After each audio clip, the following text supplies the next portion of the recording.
Olá, família!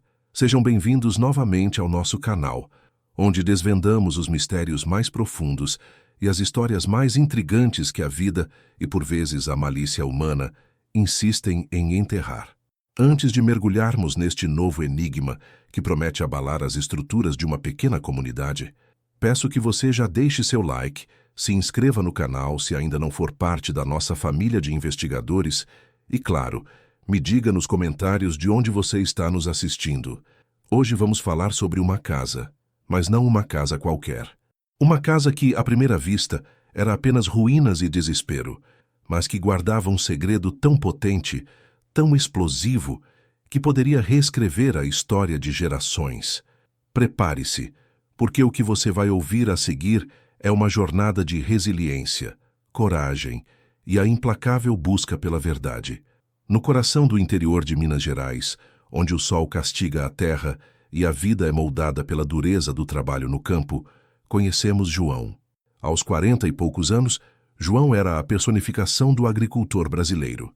Pele marcada pelo sol, mãos calejadas de tanto arar a terra e um olhar que carregava o peso de anos de luta, mas também a chama de uma esperança teimosa. Sua profissão, a agricultura, era mais do que um ganha-pão. Era um legado, uma conexão ancestral com o solo que ele cultivava. Fisicamente, era um homem forte, de estatura mediana, com músculos definidos pelo esforço diário. Emocionalmente, porém, João vivia um período de extrema fragilidade. Uma dívida crescente, resultado de safras ruins e empréstimos bancários com juros extorsivos, ameaçava engolir tudo o que ele e sua família haviam construído. Sua família era seu alicerce. Maria, sua esposa, era a força silenciosa por trás da sua perseverança, uma mulher de fibra que sonhava em ver os filhos, Pedro e Ana, terem uma vida mais fácil, com acesso a estudos e oportunidades que eles nunca tiveram. Pedro, de 16 anos, era o primogênito. Já ajudava o pai na lavoura, sonhando em modernizar as técnicas e expandir a produção.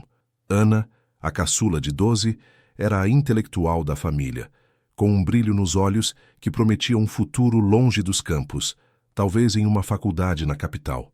A dificuldade financeira, no entanto, era um fardo pesado que pairava sobre todos eles, sufocando os sonhos e transformando cada dia em uma batalha pela sobrevivência. Foi nesse cenário de aperto e desilusão que surgiu uma oportunidade, ou o que parecia ser uma: a compra de uma velha casa na beira da estrada, por um preço irrisório, quase simbólico, prometendo um novo começo, um lugar onde poderiam plantar e recomeçar. A casa, no entanto, era uma miragem. Ao chegar, João se deparou com escombros, telhado desabado, paredes rachadas, janelas quebradas, um verdadeiro fantasma do que um dia fora um lar. A promessa de um recomeço se transformou em um pesadelo ainda maior. Mais uma dívida, mais um fardo. Mas João, com sua resiliência inabalável, decidiu que não se renderia. Com as poucas economias e a ajuda de Maria e Pedro, ele começou a reforma, tijolo por tijolo, na esperança de transformar o que era lixo em um lar. O cheiro de mofo e poeira antiga impregnava o ar, misturando-se com o suor e a determinação da família. Sons de martelos e raspagem de argamassa ecoavam pelo que restava das paredes. Em um fim de tarde abafado, enquanto João tentava remover um assoalho podre na sala principal, a tábua central, mais resistente que as outras, cedeu de repente, revelando não apenas a terra úmida de baixo, mas um pequeno compartimento oculto. Seu coração acelerou. A luz fraca do sol poente mal alcançava o fundo daquele buraco, mas algo cintilava lá dentro, um brilho metálico que parecia chamar por ele. O que seria aquilo, escondido por tanto tempo nas entranhas daquela casa condenada? Com a respiração presa, João ajoelhou-se, estendendo a mão trêmula para dentro do buraco. Seus dedos roçaram uma superfície fria e áspera. Puxou, com dificuldade, uma pequena caixa de metal, pesada e enferrujada, do tamanho de um livro grosso, envolta em uma pátina esverdeada que denunciava décadas de abandono. O cheiro de terra úmida e metal oxidado invadiu suas narinas enquanto a trazia para a luz agonizante do entardecer. Maria e Pedro, alertados pelo barulho, surgiram à porta da sala, os olhos arregalados de curiosidade e apreensão. "O que é isso, João?" perguntou Maria, a voz baixa, quase um sussurro. Com as mãos ainda sujas de barro, João tentou abrir a caixa, mas a ferrugem havia selado suas dobradiças e o fecho. Pedro, com a agilidade da juventude, correu e trouxe uma ferramenta. Com um rangido agudo e um estalo metálico que reverberou no silêncio da casa, a tampa cedeu.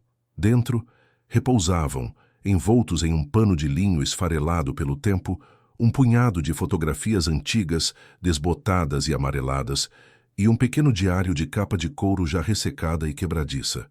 O ar parecia mais denso, carregado de uma história muito esquecida. As fotografias eram intrigantes.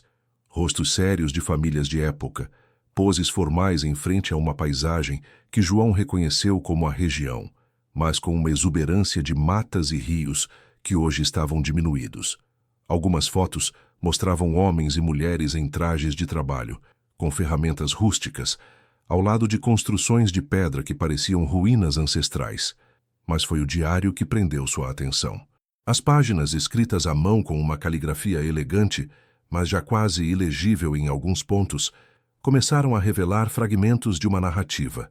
Nomes, datas, descrições de terras e, repetidamente, a palavra injustiça.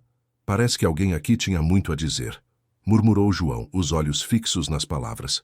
"Isto não é apenas um diário, Maria. Parece um testemunho." Maria, com sua pragmática preocupação com as contas, pegou uma das fotos. "Será que tem algum valor? Talvez um colecionador se interesse por essas coisas antigas. Poderia nos ajudar com a dívida." Pedro, porém, estava fascinado. "Pai, olhe essa data. É de antes do tempo do Coronel Ramiro. E essa descrição parece a nossa terra. O que será que significa injustiça?" A menção do Coronel Ramiro fez um arrepio percorrer a espinha de João. Ramiro era o senhor de fato da região, um latifundiário implacável que havia construído seu império sobre terras adquiridas de formas nebulosas, expandindo suas propriedades a cada safra ruim, a cada dívida não paga de pequenos agricultores. Sua influência era onipresente, suas conexões profundas. João sentiu um pressentimento, um frio na barriga que ia além da simples curiosidade. Ele sabia que, no interior, velhos segredos e terras eram frequentemente sinônimos de problemas. Naquela noite, sob a luz bruxuleante de um lampião, João e Pedro se debruçaram sobre o diário. Com a ajuda da leitura mais fluida de Pedro, eles começaram a decifrar a história de uma família que havia sido expoliada de suas terras por um ardiloso esquema de falsificação de documentos, orquestrado por um antepassado do Coronel Ramiro. O diário detalhava a riqueza daquelas terras, não apenas na agricultura, mas em depósitos minerais, veios de quartzo e talvez até ouro, que haviam sido explorados secretamente. A casa em que estavam, a princípio, seria o último refúgio da família expoliada, o local onde guardaram as provas de sua legítima posse. A revelação era chocante. A terra que João comprara por um preço irrisório não era apenas sua, mas fora roubada de outros, e as provas estavam em suas mãos. No dia seguinte, João, impulsionado por uma mistura de indignação e uma esperança cautelosa, decidiu buscar mais informações. Ele sabia que não poderia confiar em ninguém da cidade pequena, onde os tentáculos do Coronel Ramiro alcançavam tudo. Dirigiu-se à cidade vizinha, maior e menos dominada, a um cartório antigo, onde esperava encontrar registros que pudessem corroborar a história do diário. A busca foi lenta, tediosa, mas frutífera. Encontrou menções a litígios antigos, nomes que se repetiam e, finalmente, um registro de venda de terras que parecia estranhamente apressado e mal documentado, envolvendo os nomes do diário e um ancestral do Coronel Ramiro. Enquanto João estava fora, Maria e Pedro, sozinhos na casa, sentiram a primeira onda de perigo. Um carro preto, reluzente e fora de lugar na estrada de terra, passou lentamente pela propriedade, parando por um momento em frente à casa em ruínas antes de seguir adiante. Maria sentiu um arrepio. À noite, um dos capangas de Ramiro, um homem corpulento de olhar frio, conhecido como Zé Trovão, apareceu na plantação de João. Ele não disse nada diretamente, apenas olhou para Pedro, que estava regando as mudas, e depois para a casa. com um sorriso enigmático que fez o estômago do menino revirar.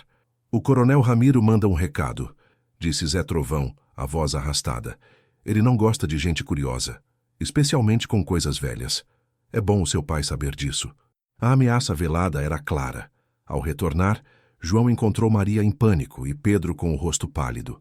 A caixa de metal, antes um símbolo de esperança, agora parecia um fardo perigoso. O dilema ético se instalou de forma brutal. Maria, chorando, implorou: "João, por favor, vamos esquecer isso. Vamos vender o que pudermos, pagar as dívidas e viver em paz. Não podemos lutar contra o coronel. Ele vai nos destruir." João, no entanto, sentia o peso da verdade, a voz dos injustiçados ecoando nas páginas amareladas. Vender aqueles documentos seria trair não apenas uma família do passado, mas a si mesmo. Mas o que fazer diante de um poder tão esmagador? A simples descoberta de um segredo milenar havia transformado sua luta pela sobrevivência em uma batalha muito maior e muito mais perigosa do que ele jamais imaginou. O que fariam agora, com os olhos do coronel Ramiro já sobre eles? A ameaça pairava sobre a pequena casa como uma nuvem de tempestade, densa e carregada de perigo iminente. João sentiu o peso do olhar de Maria, implorando por uma desistência que ele sabia ser impossível. A caixa de metal com seu diário e fotografias não era mais apenas uma descoberta, era um juramento silencioso aos que foram calados. "Não podemos simplesmente ignorar isso, Maria", ele disse, a voz rouca, quase um sussurro no silêncio pesado da noite. "Essas pessoas foram roubadas, e se eu me calar, estarei compactuando com a mesma injustiça." Pedro, com a inocência e a indignação da juventude, concordava com o pai, os olhos faiscando. "Não podemos deixar o coronel ganhar, pai. É a nossa chance de fazer a coisa certa." Maria, no entanto, via o abismo. "Fazer a coisa certa vai nos custar tudo, João. Nossas vidas, o futuro dos nossos filhos. O coronel não tem limites. Ele vai nos esmagar como insetos." As palavras dela ecoavam na mente de João, trazendo à tona o medo mais primitivo, o de não poder proteger sua família. A divisão estava plantada, uma rachadura sutil, mas crescente, no coração do lar. Enquanto João tentava decifrar mais trechos do diário, Maria passava as noites em claro, ouvindo cada rangido da casa, cada som vindo da estrada de terra, convencida de que o perigo estava à espreita. E o perigo não tardou a se manifestar. Dias depois da visita de Zé Trovão, a pequena plantação de milho que começava a brotar com a promessa de uma safra escassa, mas vital, foi misteriosamente vandalizada. Mudas arrancadas, sementes espalhadas, um rastro de destruição que parecia um aviso. Não havia pegadas claras, apenas o rastro de uma malícia invisível, mas palpável. O suor e a esperança de semanas foram desfeitos em uma única noite. O cheiro de terra revolvida e a visão das plantinhas mortas cortavam o coração de João. Maria chorou, desolada, vendo mais uma parte de sua já frágil segurança desabar. "Foi ele, João. Foi o coronel", Maria exclamou, as lágrimas escorrendo pelo rosto. "Ele está nos avisando. Ele quer que a gente desista." João apertou os punhos, sentindo a raiva borbulhar, mas sabia que a raiva era um luxo que não podia se dar. Precisava ser astuto. Decidiu que não confiaria o diário a ninguém da cidade, e muito menos buscaria ajuda formal ali. A solução, ele pensou, seria encontrar alguém de fora, um advogado talvez, que não tivesse laços com o coronel. Ele passou a fazer viagens esporádicas à capital, sob o pretexto de vender alguns poucos produtos da terra, mas, na verdade, buscava em segredo um meio de verificar a autenticidade dos documentos e encontrar apoio legal. Enquanto João se ausentava, a vigilância se intensificava. Carros estranhos passavam pela estrada em horários incomuns. Maria notava sombras se movendo no limite da propriedade durante a noite. Pedro, ao ir buscar água no poço, encontrou um bilhete pregado na cerca, com uma única palavra escrita em letras garrafais e ameaçadoras: "Sumam." O medo se tornou um inquilino permanente na casa, corroendo a paz e a união da família. As discussões entre João e Maria se tornaram mais frequentes, carregadas da tensão de um futuro incerto. "Estamos sozinhos, João", Maria suplicava. "Ele tem dinheiro, poder. Capangas. Nós não temos nada além de uma caixa velha e a nossa teimosia. João, porém, sentia que não era apenas teimosia. Era um chamado. Uma voz que, através do diário, pedia por justiça. Ele sabia que o coronel não pararia nos avisos. A cada dia que passava, a pressão aumentava, e a sensação de que estavam sendo encurralados se tornava mais forte. E então, em uma tarde abafada, Zé Trovão retornou, desta vez não com um recado, mas com uma oferta.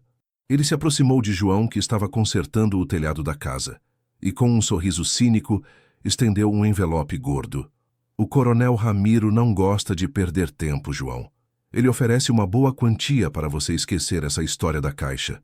Dê-nos os papéis e você e sua família terão uma vida tranquila, longe daqui. Recuse, e a vida de vocês pode se tornar, bem curta. O dinheiro era uma fortuna para João, mais do que ele jamais sonhara ter. Mas o que ele compraria com aquilo? A paz ou a alma? O dilema se tornava cada vez mais agudo, e João sabia que sua resposta não afetaria apenas sua família, mas o legado de uma verdade que ameaçava ser engolida para sempre. O que faria João diante da tentação e da ameaça direta? João estava ali, o envelope pesado em suas mãos, o cheiro de papel moeda misturando-se com o mofo da casa. O sol já se punha, pintando o céu de tons alaranjados e roxos, mas a cena era sombria. Zé Trovão, com seu sorriso cínico, aguardava a resposta, a sombra de um predador em seu olhar. A mente de João girou. Maria, os filhos, a dívida, a paz. Tudo parecia estar à venda naquele momento. Mas a imagem das páginas amareladas do diário, as palavras de injustiça, o legado roubado, queimavam em sua consciência. Ele olhou para o envelope, depois para a figura imponente de Zé Trovão e finalmente para a velha casa, que agora era mais do que um lar. Era um repositório de verdades. Não, disse João, a voz firme, surpreendendo até a si mesmo. Ele estendeu o envelope de volta para Zé Trovão. Não posso aceitar. Esta terra, essa história, não tem preço. O sorriso de Zé Trovão murchou, substituído por uma carranca de puro desprezo. Você é um tolo, João. O coronel Ramiro não é um homem que aceita não como resposta. Você está brincando com fogo e vai queimar a sua família junto. Sem esperar por mais palavras, o capanga virou as costas e caminhou pesadamente em direção ao carro preto que o aguardava na estrada de terra, levantando uma nuvem de poeira amarelada que parecia engolir a última esperança de paz. O som do motor se afastando deixou um silêncio opressor, preenchido apenas pelo canto dos grilos e o batimento acelerado do coração de João. Maria, que observava a cena da porta, correu até ele, o rosto contorcido de pavor. O que você fez, João? Você recusou? Nós estamos perdidos, ele vai nos matar. As palavras dela eram um chicote, cada uma delas reforçando o medo que já corroía a alma de João. Pedro, no entanto, veio por trás, colocando uma mão no ombro do pai. Você fez a coisa certa, pai. Não podemos nos vender. A divisão familiar se aprofundava, um abismo entre o pragmatismo desesperado de Maria e o idealismo ferrenho de João e Pedro. A noite trouxe consigo não apenas a escuridão, mas uma vigilância mais ostensiva. Luzes de carros piscavam na distância, parando por alguns minutos antes de seguir. João sabia que eram os homens do coronel, testando sua resistência, marcando território. Na manhã seguinte, a água do poço, a única fonte de água potável da propriedade, estava conspurcada com um líquido oleoso e fedorento. Mais uma sabotagem, mais um golpe direto na sobrevivência da família. O desespero de Maria atingiu um novo patamar. Não temos água, João. Como vamos viver? Como vamos plantar?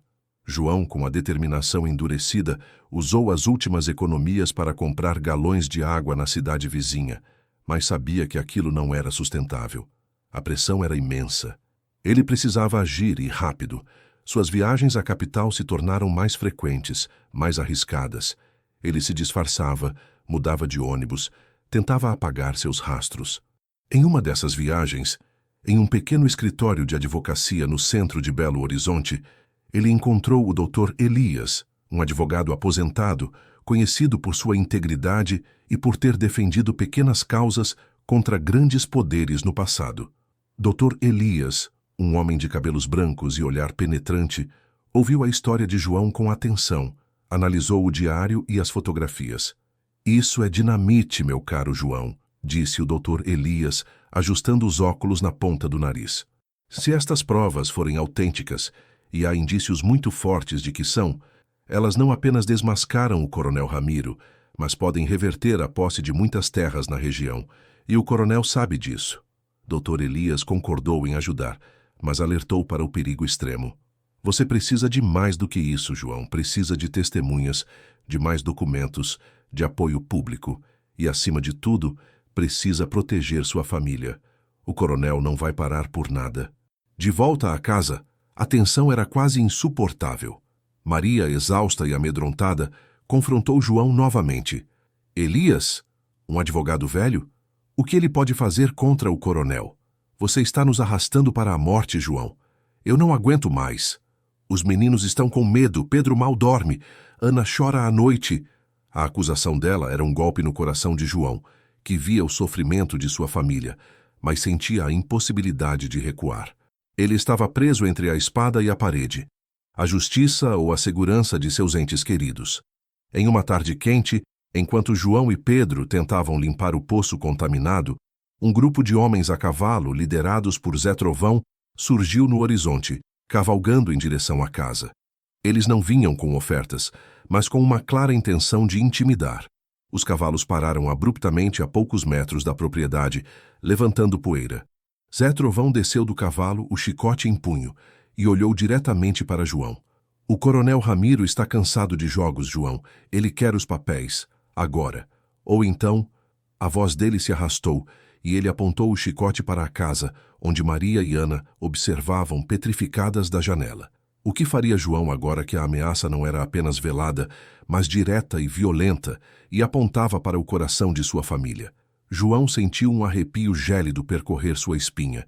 O chicote de Zé Trovão apontava diretamente para sua casa, para Maria e Ana, que observavam a cena, petrificadas de pavor. A poeira levantada pelos cavalos pairava no ar, densa e ameaçadora, como uma mortalha. A raiva e o medo se misturaram em seu peito, mas ele sabia que não podia ceder ao pânico. Seus olhos encontraram os de Pedro, que, apesar do medo visível, estava ao seu lado, as mãos cerradas em punhos. Não temos nada para dar a vocês, Zé Trovão, disse João, a voz surpreendentemente firme, um fio de aço em meio ao tremor. Esta é a minha casa e minha família. Ninguém vai ameaçá-los. Zé Trovão soltou uma risada seca e desdenhosa, que ecoou na vastidão da paisagem árida. Ah, é mesmo? Você se esqueceu de quem manda aqui, João? O coronel Ramiro não pede, ele pega. E se você não entregar esses papéis malditos, ele vai pegar muito mais do que a sua casa. Vai pegar a sua paz, a sua dignidade e talvez até a sua vida. Ele fez um movimento brusco com o chicote, que estalou no ar com um som cortante, quase atingindo o rosto de João. Os cavalos relincharam, inquietos. Maria, da janela, soltou um grito abafado. Ana, escondida atrás da mãe, chorava em silêncio. Pedro deu um passo à frente, mas João o conteve com um olhar, sabendo que qualquer reação impulsiva poderia ter consequências fatais. Você não vai conseguir o que quer com ameaças, João retrucou, mantendo o olhar fixo no capanga. E o coronel Ramiro sabe que o que está naqueles papéis é a verdade, e a verdade sempre encontra um caminho. A essa altura, Zé Trovão já havia perdido a paciência. A verdade é o que o coronel diz que é, seu caipira idiota. Última chance, os papéis. Ou então... Ele fez um gesto com a cabeça para seus homens, que desmontaram dos cavalos, alguns puxando facões e outros com armas curtas visíveis na cintura. A atmosfera se tornou ainda mais pesada, o ar vibrando com a iminência da violência. João sabia que não poderia enfrentá-los fisicamente. Eram muitos e estavam armados, mas ele também sabia que não podia recuar. Ele precisava de tempo, precisava de uma distração. Os papéis não estão aqui, Zé Trovão. Ele blefou, esperando que a surpresa os fizesse hesitar. Eu os enviei para a capital, para alguém que vai garantir que a verdade venha à tona. Aconteça o que acontecer comigo. O capanga parou, os olhos estreitos, tentando discernir a verdade na voz de João. A ameaça de que os documentos estivessem fora de seu alcance era um golpe para a estratégia do coronel. Mentira! Rosnou Zé Trovão. mas havia uma nota de incerteza em sua voz. Ninguém vai contra o coronel Ramiro e sai ileso. Vamos revistar essa casa, e se encontrarmos o que procuramos, você vai se arrepender de ter nascido. Os homens do coronel invadiram a propriedade, empurrando João e Pedro para o lado.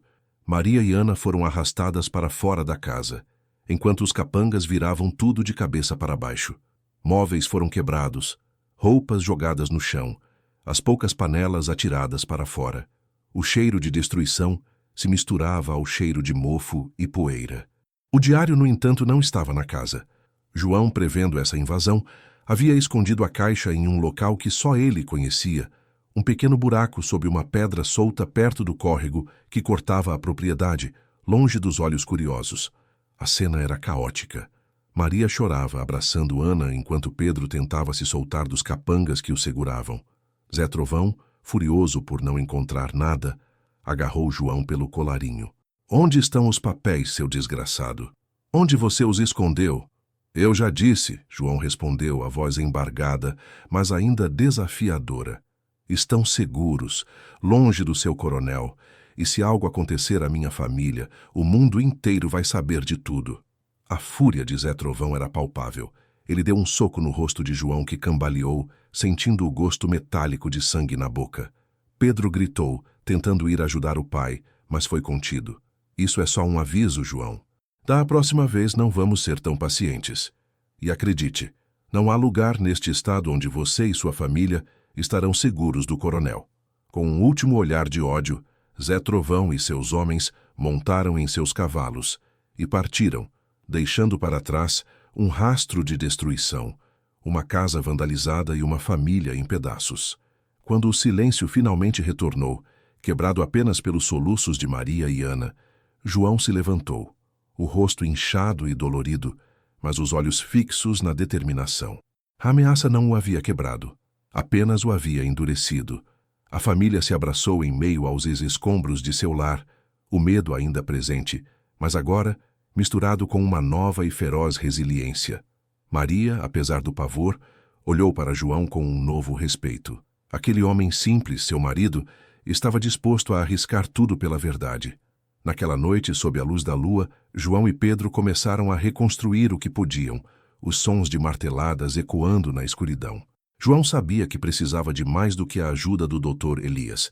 Ele precisava de um plano, e precisava agir antes que o coronel Ramiro voltasse, e da próxima vez, sem avisos. Ele sabia que a batalha estava longe de terminar. Na verdade, ela estava apenas começando, e o que viria a seguir seria um teste de sua coragem e da união de sua família como nunca antes. Mas como ele poderia lutar contra um inimigo tão poderoso que parecia ter olhos e ouvidos em cada canto da região?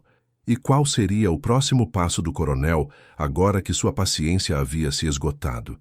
A noite que se seguiu à invasão foi a mais longa e sombria que João e sua família já haviam enfrentado. Os restos de sua casa, antes um projeto de esperança, agora jaziam como um campo de batalha, testemunhas silenciosas da brutalidade do poder. Maria e Ana, ainda em choque, tentavam juntar os cacos não apenas dos móveis, mas de sua própria coragem. Pedro, com o rosto marcado pela raiva e a impotência, ajudava o pai a improvisar um telhado para proteger o pouco que restava. João, apesar da dor física do soco e da angústia de ver sua família sofrer, sentia uma chama acesa em seu peito, mais forte do que nunca, a chama da indignação e da justiça. Ele sabia que a próxima investida do coronel seria ainda mais cruel e que não havia tempo a perder. Na manhã seguinte, com o sol nascendo e revelando a extensão da destruição, João tomou uma decisão crucial. Ele precisava de uma estratégia, algo que fosse além da força bruta. A única pessoa em quem podia confiar e que parecia ter o conhecimento necessário para enfrentar um inimigo como o coronel Ramiro era o Dr. Elias. Sem hesitar, e apesar dos protestos desesperados de Maria, que temia por sua vida, João partiu novamente para a capital, levando consigo o diário e as fotografias, mais bem escondidos do que nunca. A viagem foi tensa. João sentia-se observado a cada curva da estrada, a cada parada de ônibus. A paranoia era uma companheira constante, um eco das ameaças de Zé Trovão. Chegando ao escritório do doutor Elias, Ele encontrou o advogado já imerso na análise dos documentos que João havia deixado em sua visita anterior. O doutor Elias, com sua calma serena, ouviu o relato da invasão e da violência com uma expressão grave. Eles estão desesperados, João, disse o doutor Elias, batendo levemente com a caneta sobre o diário. O coronel Ramiro sabe que estas provas são a ruína dele. Não apenas o desmascaram, mas podem desencadear uma série de investigações sobre a origem de toda a sua fortuna e suas terras. Ele fez uma pausa, olhando para João com seriedade. Nossa única chance é agir rápido e com precisão. Precisamos de um ataque cirúrgico, onde a verdade seja exposta de forma irrefutável e para um público que o coronel não possa controlar ou intimidar. O plano do Dr. Elias era audacioso. Ele propôs que, em vez de tentar uma batalha legal local, onde o coronel tinha todos os juízes e promotores em seu bolso, eles deveriam buscar a imprensa de grande alcance na capital e, se possível, o Ministério Público Federal. A história de sua família, a história da família original e as provas de falsificação de documentos são explosivas demais para serem abafadas, explicou o advogado. Mas precisamos de mais. Precisamos de um elo, um testemunho vivo, ou mais uma prova material que ligue diretamente o coronel Ramiro aos esquemas de seu antepassado. João sentiu um misto de esperança e pavor. A ideia de expor tudo publicamente era assustadora, mas também a única saída. Mas o que mais podemos encontrar, Dr. Elias? O diário e as fotos são tudo o que temos. Não se preocupe, João. Eu tenho algumas ideias, respondeu o advogado, um brilho nos olhos. Enquanto isso, preciso que você volte para sua casa. Mas não para ficar parado. Preciso que você, discretamente, procure por qualquer coisa que possa ter sido deixada para trás pela família original. Talvez um testamento, um mapa, qualquer coisa que eles pudessem ter escondido para o futuro. Os capangas do coronel procuraram por papéis, mas talvez não soubessem o que procurar exatamente. De volta à casa, João encontrou Maria ainda abalada, mas com uma faísca de esperança ao ouvir sobre o plano do Dr. Elias. Pedro, por sua vez, estava mais determinado do que nunca. A ideia de que eles poderiam de fato derrubar o coronel deu-lhe um novo fôlego. A família, embora ainda assombrada pelo medo, começou a se unir novamente em torno de um propósito maior. A busca por novas pistas se tornou uma obsessão, uma corrida contra o tempo. Enquanto isso, a ausência de João na propriedade não passou despercebida. O coronel Ramiro, furioso com a recusa e a aparente fuga de João, intensificou sua vigilância e suas táticas de pressão. Desta vez, ele usou sua influência para sufocar João financeiramente. Os pequenos comerciantes da cidade pararam de aceitar seus produtos. Os bancos, que antes lhe negavam crédito, agora cobravam suas dívidas com juros exorbitantes, ameaçando com a execução da terra. O poço continuava contaminado, e as poucas plantações que resistiam secavam sob o sol impiedoso, sem água para irrigar. A vida na propriedade se tornou quase insustentável. Maria, vendo a família à beira da fome e da miséria, teve um novo acesso de desespero. João, eles estão nos encurralando. Não vamos conseguir aguentar, vamos embora. Deixe que ele fique com a terra, com os segredos, com tudo. Nossas vidas valem mais do que qualquer vingança.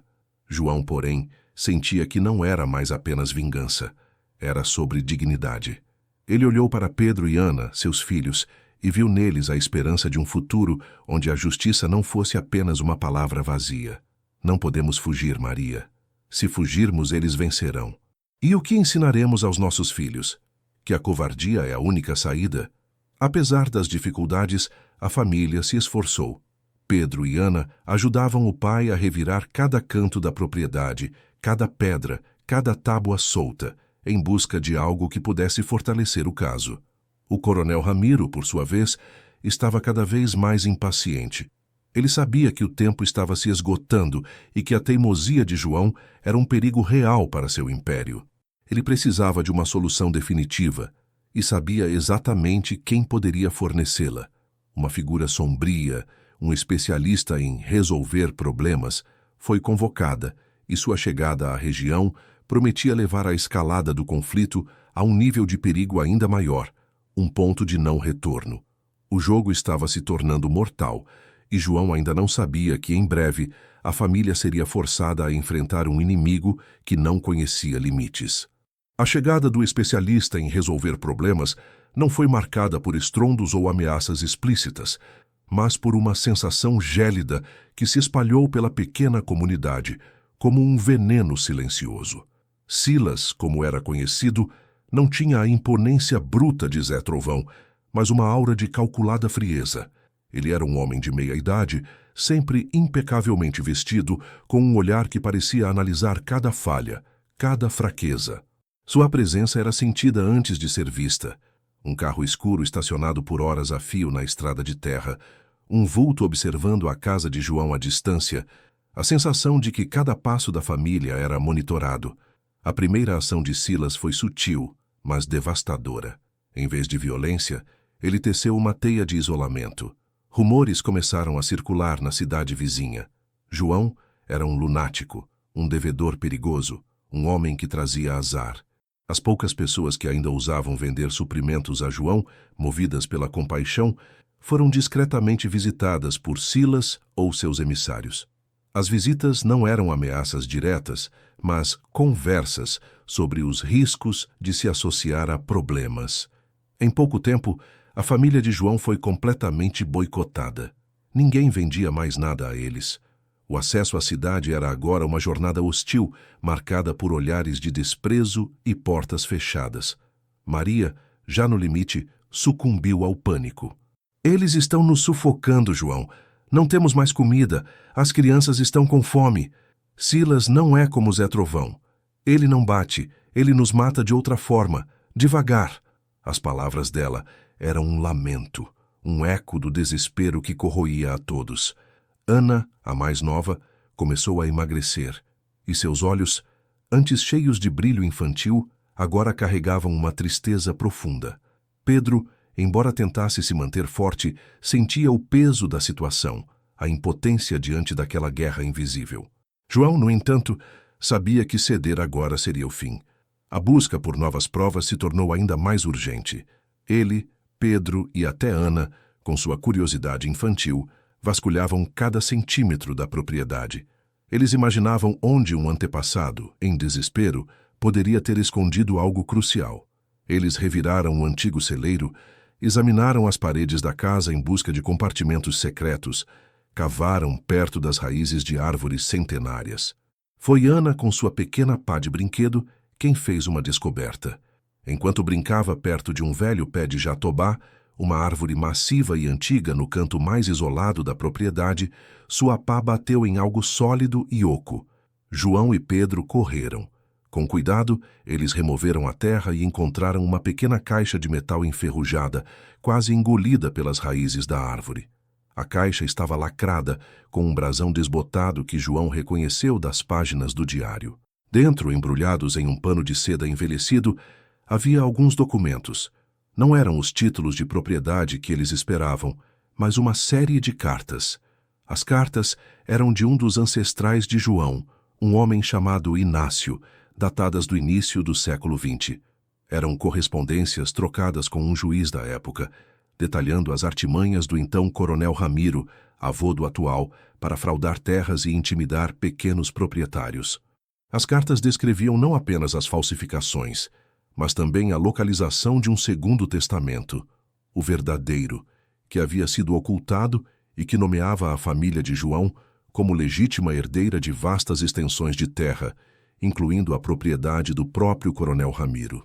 Havia também um mapa rudimentar, desenhado à mão, indicando o local exato onde esse testamento estaria escondido, na capela particular da fazenda principal do coronel. A revelação foi um misto de euforia e pavor. O verdadeiro testamento. Isso era a prova irrefutável de que precisavam, mas estava no coração do território inimigo, na fortaleza do coronel. Era uma missão suicida. João contatou o Dr. Elias, descrevendo a nova ameaça de Silas e a descoberta das cartas e do mapa. O advogado ouviu com uma mistura de admiração e preocupação. Isso é extraordinário, João. As cartas são a chave, o elo que faltava para provar o padrão de fraude da família Ramiro. E o mapa? O mapa é a nossa chance de derrubar o império deles de uma vez por todas. Mas invadir a capela do coronel é um risco que beira a loucura. Ele tem guardas, segurança. Silas não hesitará em usar força letal se você for pego. João sabia que o Dr. Elias estava certo. A família estava faminta, isolada, e agora com uma missão quase impossível em mãos. Mas ele olhou para o mapa, para o brasão desbotado, e sentiu a força de seus ancestrais. A verdade estava ali, esperando para ser libertada. Enquanto isso, Silas, percebendo a crescente determinação de João, decidiu que era hora de um aviso mais contundente. Uma noite, enquanto a família dormia exausta, um fogo foi ateado na cerca mais próxima da casa. As chamas lamberam a madeira seca, iluminando a escuridão e projetando sombras ameaçadoras. O cheiro de fumaça e o estalo das chamas acordaram João, que correu para apagar o incêndio com a ajuda de Pedro. Não era para destruir a casa, mas para enviar uma mensagem clara e brutal.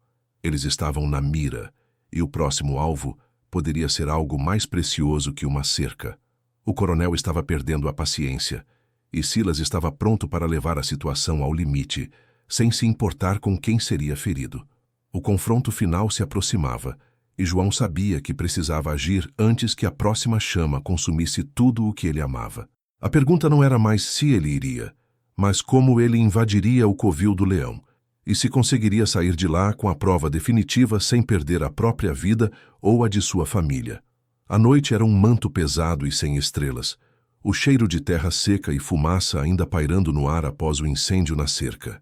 Mas a chama da determinação em João ardia mais forte do que nunca. Ele sabia que não havia outra escolha. Precisava ir à capela. Pedro, com a mesma centelha de coragem nos olhos, insistiu em ir junto. Maria, com o coração apertado, apenas os abraçou, os olhos marejados de uma mistura de medo e orgulho. Sob a penumbra da madrugada, João e Pedro se esgueiraram pela propriedade do coronel Ramiro. Cada sombra parecia abrigar um perigo, cada farfalhar de folhas soava como um alarme. O silêncio era tão denso que podiam ouvir as batidas de seus próprios corações. Chegaram à capela, uma estrutura antiga e imponente, quase um mausoléu. A porta de madeira maciça estava trancada, mas João, com as instruções do mapa e a intuição de seus ancestrais, encontrou uma pequena entrada lateral, quase imperceptível, disfarçada por eras. Lá dentro, a escuridão era